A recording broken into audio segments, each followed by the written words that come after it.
আসসালামু আলাইকুম। আমি আবারও লাইভে আইলাম। আমি রাজাভাই রাহাইদার বিরুদ্ধে কইছিলাম ওই লাম্বারে এক মহিলার লোকে ফেম করে। এই কথার কারণে সাবাসুরের যত শৈশবদার আছে, শৈশবদারের পুতায় নাতি ফুতি যারা আছে, এরা কইতেছে আমি কথাটা ঠিক কইছি না। কথাটা ঠিক কইলাম যদি আমি মাদারের পক্ষে কথা কইতাম, জুয়ারের পক্ষে কথা কইতাম, গাঞ্জাউরের পক্ষে কথা কইতাম, যে মহিলার একটা একটা মহিলার দুইটা জামাই হেরার পক্ষে কথা কইতাম, যারা সুৎকা ঘুষকা হেরার পক্ষে কথা কইতাম। এই কারণে আমি বালা থাকলাম। অন্ত আমি সমাজ বালা না, ওই সরঙ্গীত বইয়া বইয়া আমার নামে বদলাম করে।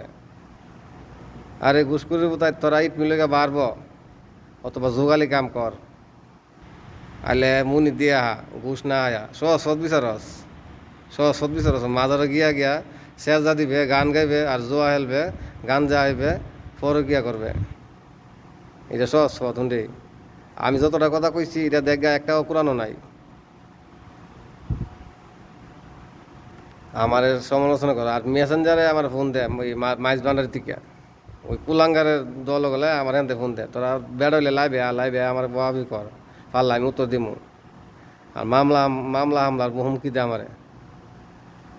এই জাত মামলা হামলা আমার সোনার বান্ধি।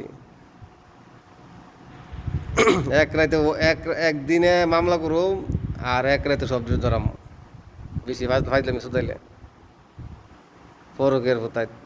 ওষুধ কথা কইছি তো ভাল লাগে না। আর মেসেঞ্জ কমেন্টে লেয়ালি করে একটার তো গুড়া ঠিক নাই, ওইলে মা ফেম করতো। একটা না একটা সমস্যা আছে যারা আমার কমেন্টে বহাবি করে আর কমেন্টে ইয়া করে। যারা হকপথে আছে আর আমার কমেন্টে কথা ক, আর যত বাঞ্চুত আছে হকপথে নাই আর আমার কমেন্টে কথা কনা। যারা হকপথে আছে আর কমেন্টে ঠিক আছে হাই হ্যালো সবই ক। আর যারা হকপথে নাই এরা আমার মেসেঞ্জারে তুস্তাস করে। তোরা কুদ্দুর ওজনের মানুষ আমি চিনি না রে। আর আমরা সমাজটা কীরকম আমি জানি না। টেহা হইলে বিচার আছে আর বিচার নাই। আর ইজাত বিচারিত করস, ক্ষতিপূরণ লয়ে দিস না। তোরা টেহা আয়া ঘর বইতে বিচার করস, তুই ক্ষতিপূরণ লয়ে দিস না।